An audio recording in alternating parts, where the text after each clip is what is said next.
isn't working. The tally stick went to hell. You know, there's no more gold and silver in the treasury. We got to sell. Why don't we do paper money? No, it did not happen that way. It happened because these bankers figured out, let's go see the king. We'll let him do it. And this is what's going to happen to us. We're going to print this money. We're going to issue the paper money as debts.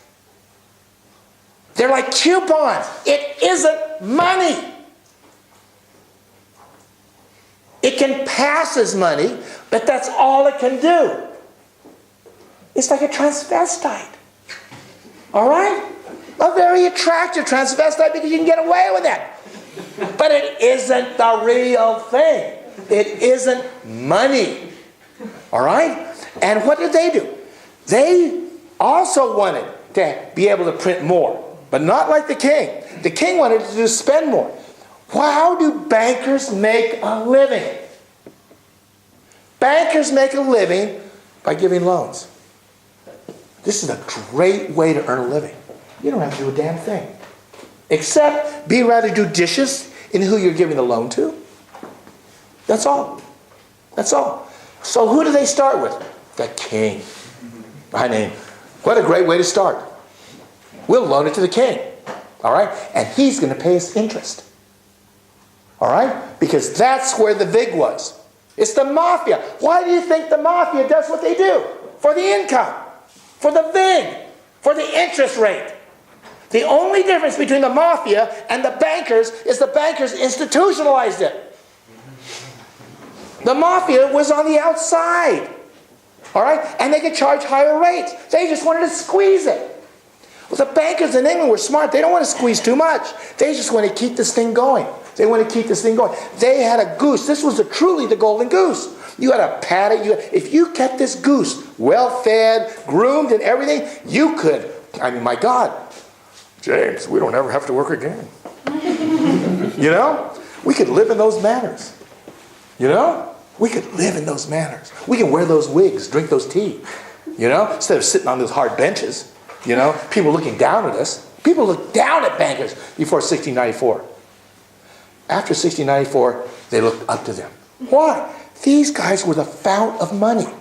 This morning we had a discussion. Why do people keep making the mistakes same over and over and over? And I thought about it while this discussion was going on. And I thought about it. I said, because of the things that are scarce in life, it's money and love. Okay? Money and love. And if you could put any of them on tap, you got something going. And the bankers put money on tap. They put it on tap. All right? They were the source of money. It happened to coincide with the Industrial Revolution, where there was a tremendous amount of new things on tap. This wasn't like during the Middle Ages where, you know, you had fiefs and, you know, land holdings and stuff like that, and a few guys going to Constantinople to buy some silks. No, this was the beginning of an era. All right? So, this is what the bankers did. With their paper money, there were three foundations to the bankers' paper money. One, confidence in the paper. Confidence in the paper. All right? Because without confidence, they couldn't, if people didn't trust their paper money, if they didn't like their coupons, they couldn't get out of the gate. So the bankers made very sure, very far, they were certain. Why? Because their intent was not to rule the world. Their intent was just not to have to work and let other people work. That's a great incentive. You know? I mean, when you go to a banker, don't you feel that little funny thing in your stomach? You know, you hand in your loan, guy's sitting there looking at you like this. You know, like he's trying to smell that second deed of loan really belongs to your wife and it's not yours, and you're trying to get a loan on it. Do you think he'll find out? All right? That's how they got it. They loaned you the money. All right? What they're doing is they're giving you a coupon. And as long as that coupon stays in play, they're making interest off that coupon. When that coupon is turned in, when the loan's paid off, shred up, it's gone. Okay? So it was very important to the bankers to keep confidence in their paper money. I mean, Martha and I went to the Bank of England. You know, but we felt sort of like infidels in the Vatican. Because our motives weren't pure. We wanted to see their story. And they have the story of paper notes, and all through history, I think we're looking at it, you know. And they talked about, in the beginning, counterfeiting. You know what they used to do? Because these were pieces of paper. And the English are very enterprising people. So other people just started making, I can make them a piece of paper. So when they caught them, they stuck their heads on a pole and stuck them in the public square. Now who did it? The bankers? No. They don't get their hands dirty. The king did it. Why? Because if the bankers couldn't pull their thing off, he couldn't have their money. So the bankers just went to the king and said, listen, you know, so-and-so and so is printing this stuff up. Stick his head on a pole. And he sent his people out there and did it. You had confidence in paper money. They had a reserve backing, just like the Sung dynasty had, all right? And they kept it as best they could. But just like the Chinese, when it got tilt, and it was always because of war.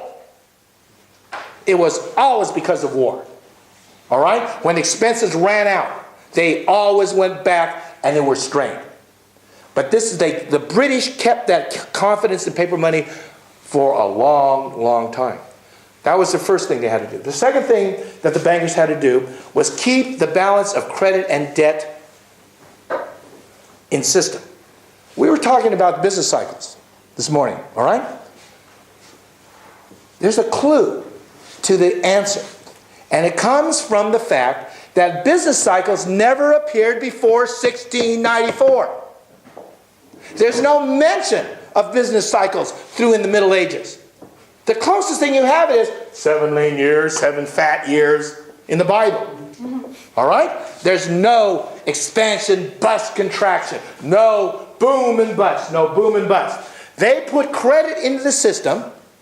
Things got good. They outran themselves. Debts collapsed.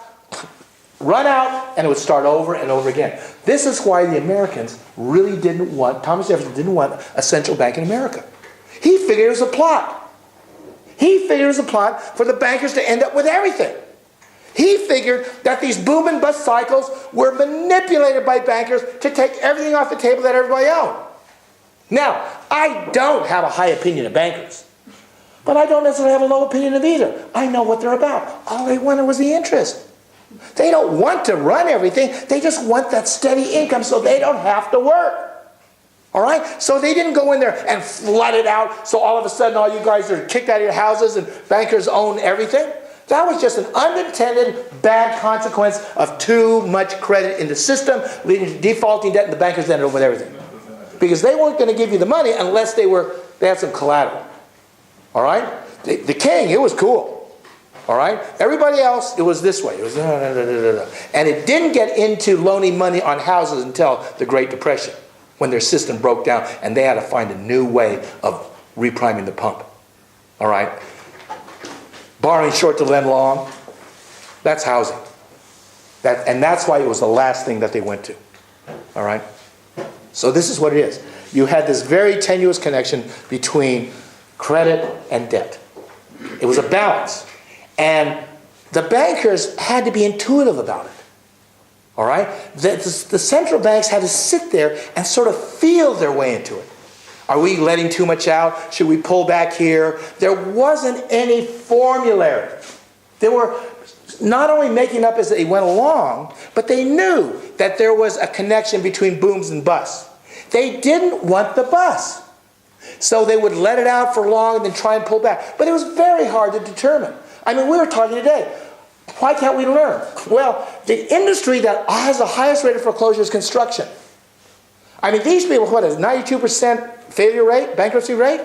Everybody knows it. Every contractor knows. His cousin went broke, got foreclosed on, lost their house, and he's out there doing the same thing.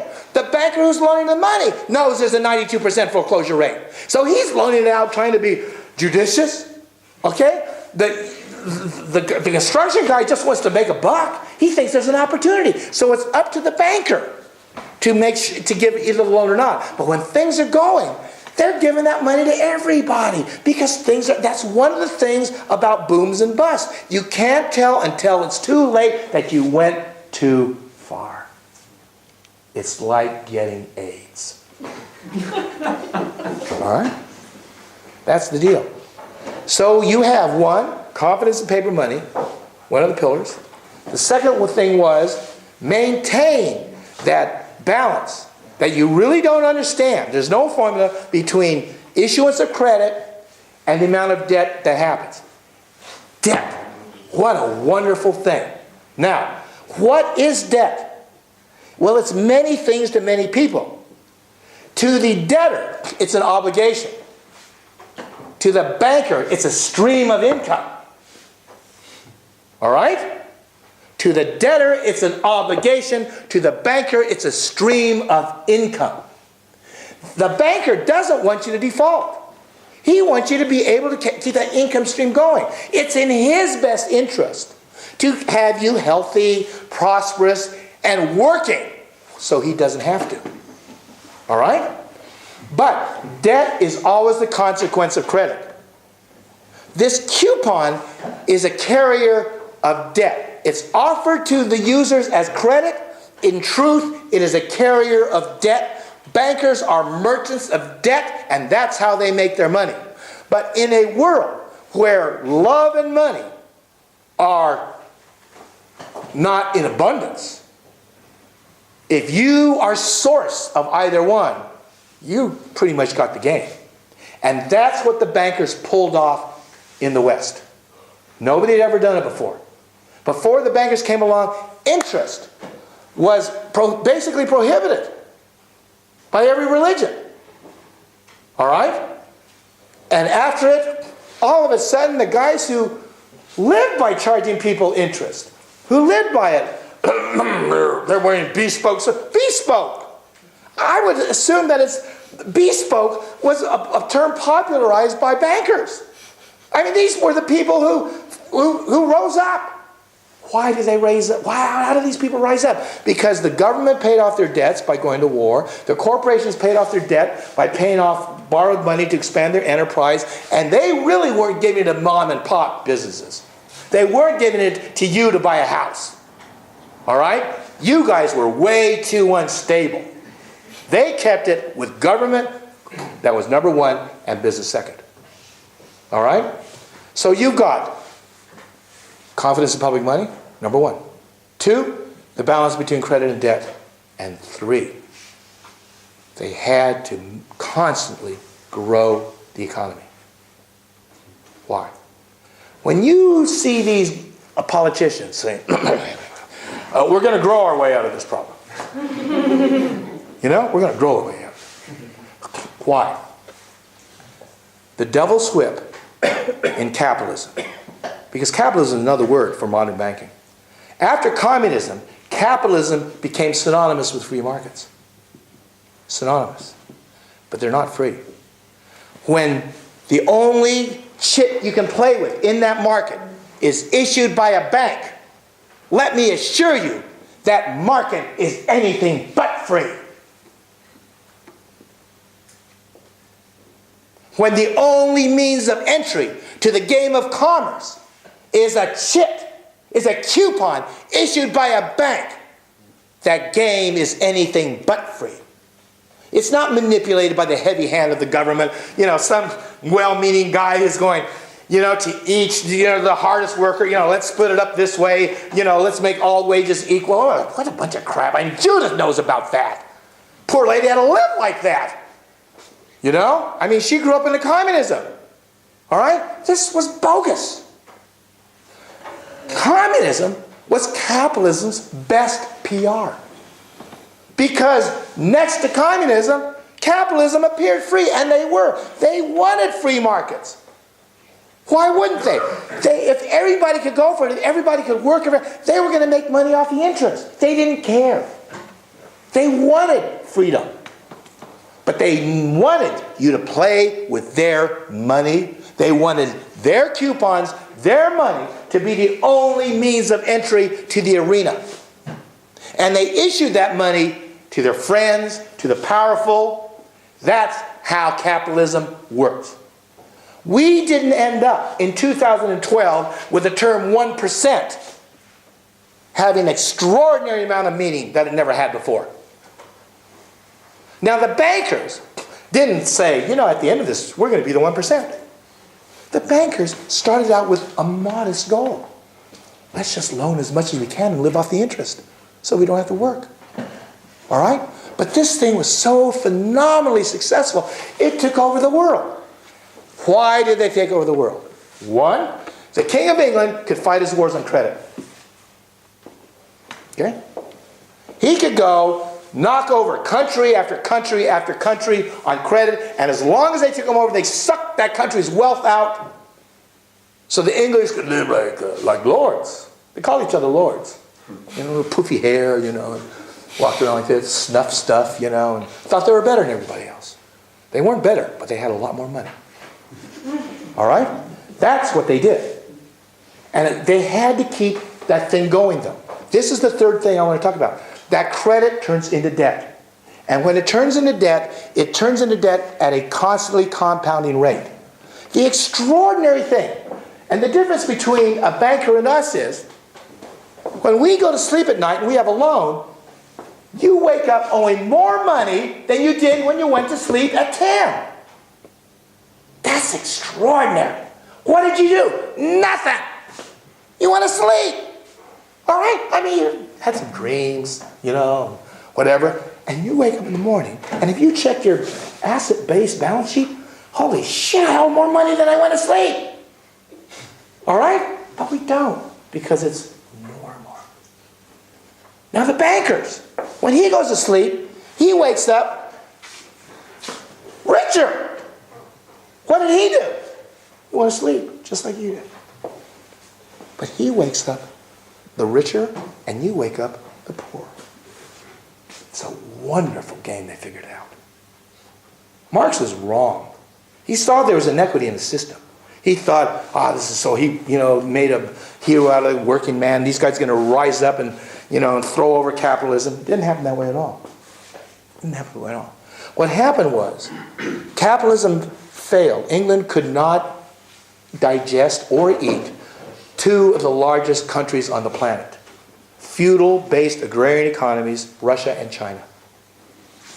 Like, you know, I mean, having a highly industrialized army or country and having a feudal-based society that had agriculture, it's like having a pit bull and a chicken in the ring. All right? That's what it's like. It's real unequal. That's why England spread its empire over the rest of the world. But China was just too damn big for them to swallow. And so was Russia. Now, the Chinese and the Russian, the young kids, I want to tell you something. The world did not say, oh, here comes the British. We're going to have the rule of law. We're going to have tea. We're going to have justice. They thought, holy shit, they're going to take us over and run our countries and buy everything up. All right? And if you couldn't get away, they had you. What was your alternative? You couldn't do a thing. They were far more powerful. They had the game that had not yet run its course. All right? And so how communism took hold is you had these kids going to college looking at the English or the West going, we got to do something. All right? They're college kids. And there was this guy who wrote this thing, Marx. They go, that's how we do it. We've got to do something. So they got a base of people who believed in this thing, which got them at least together under one banner to oppose the Crips. That's who the British were, the Crips. All right? They had little pipe music, you know, when they showed up in blue, you know. But that's who they were. They were a street gang that went and mugged everybody they could. And once they mugged you, you had to use their paper money, you had to play their game, and what they call free markets, I love free markets. Free markets, this is what they did in Turkey.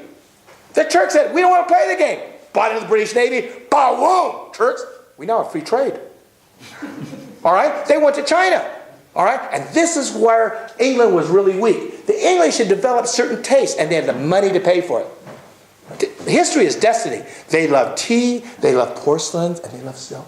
And the Chinese grew tea, the Chinese made porcelain, the Chinese made silk. But the Chinese, the Qing dynasty, had it up to here with paper money. They knew what this stuff was. They knew the trouble. So when the British came along and go, here, we'd like to buy some tea, here's some... Don't play that game. I go, wait, man, it's money. No.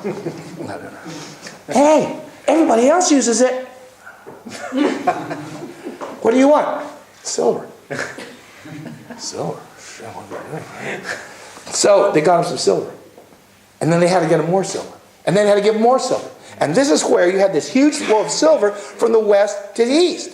And the British go, this is screwed. We're doing something here that we don't have to do with anybody else. This is screwed. The Chinese, they said, here, buy some wool gabardine. We make the finest mills in the world. Our British mills, our British woolens, the finest. Everybody's wearing British gabardine. Chinese go, that's all right. So British go, what are we going to do?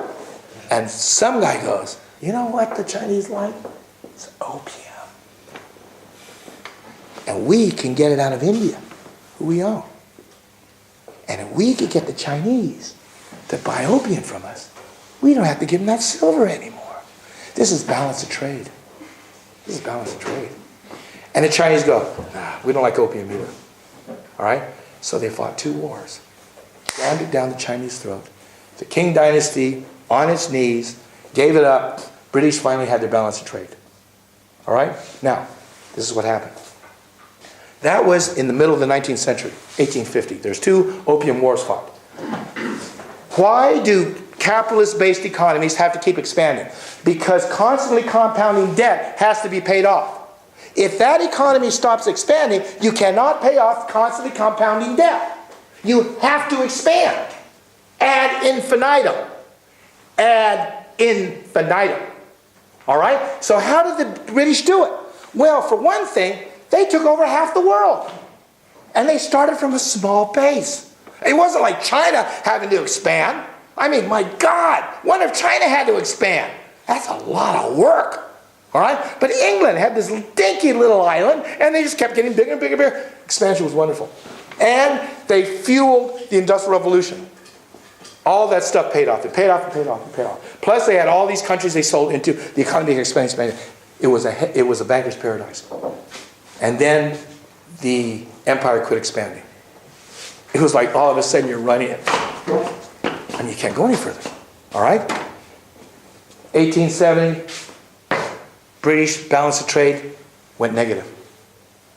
By the end of the 1900s, the British had to switch their navy, which was the basis of their power across the world, and they had to switch from all these wooden ships into metal, into warships. That's expensive.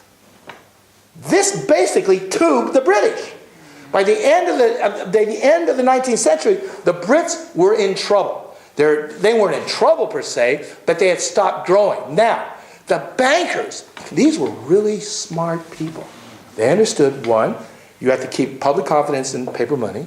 2, you had to keep the balance between credit and debt, so it worked. And 3, you had to keep the economy expanding. Number 3 went out. And if any one of those goes out, it takes down the other 2. It takes down the other 2. So what did they do? They had some time to think about it.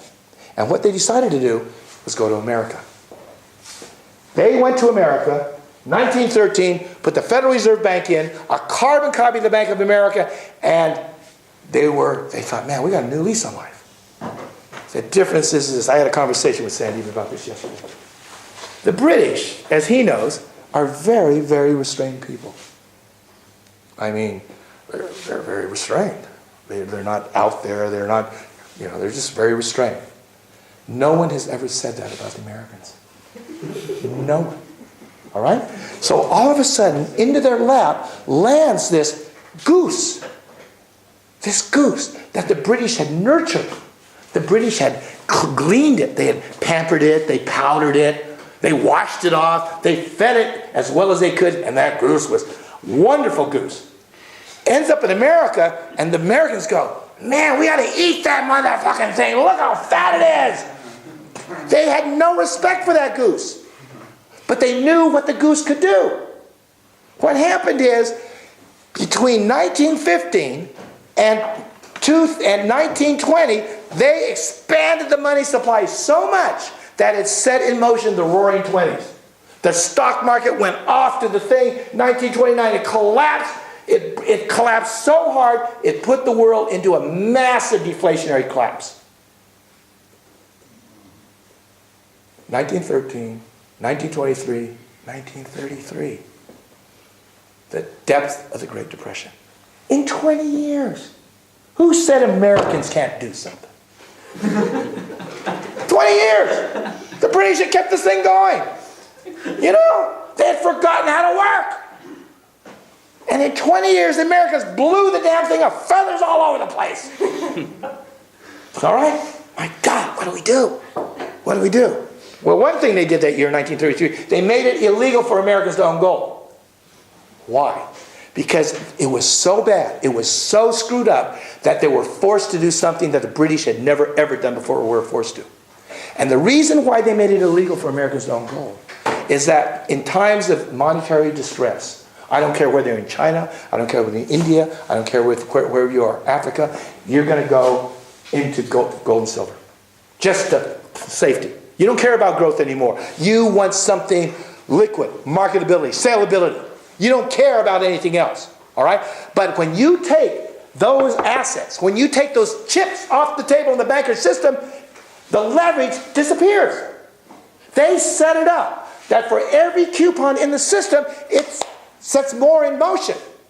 So all of a sudden, not only did you have deflationary collapse in demand, is that investors got freaked out and decided, I'm going to buy gold.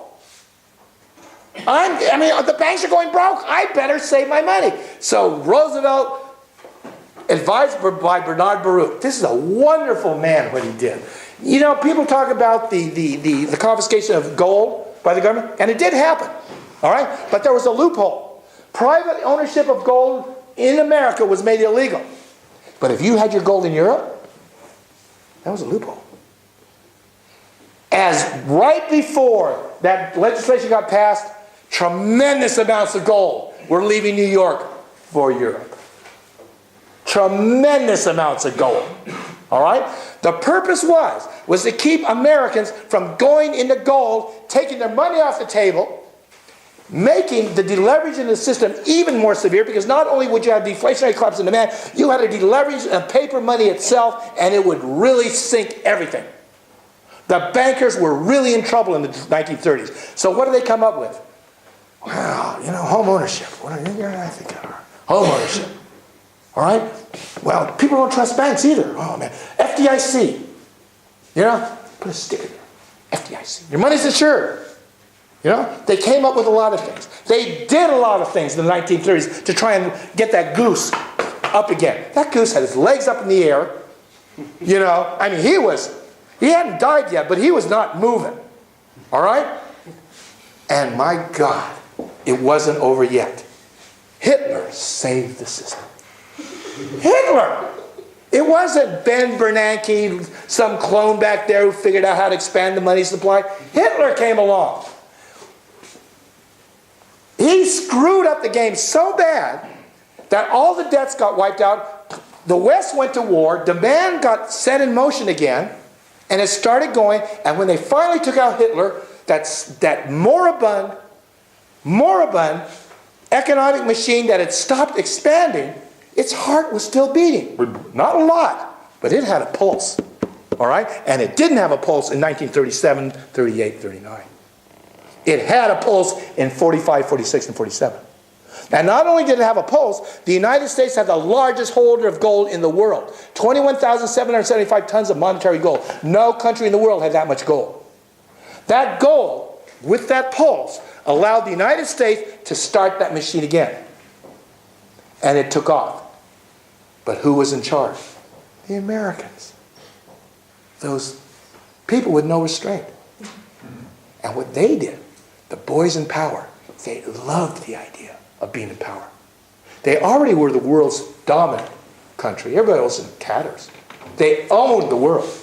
I mean, they had everything. They had empire without having to fight for it. It got put in their laps. You know? But the Republicans are right. If you don't work for something, if you don't fight for something, you don't value it. Generally. Somebody who inherits his wealth doesn't quite have the same feeling about it as somebody who earned his way there. America inherited the trappings of empire. Inherited it by circumstance after World War II. And so what they did is they wanted more. They put troops all over the world. And in 20 years, that hoard of gold was overspent.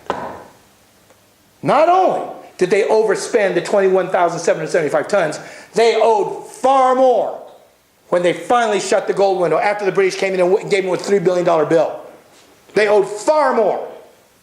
All right? So what happened is, the little thing between the government and banks blew apart. Not because of the bankers, because of government wanting to go to war.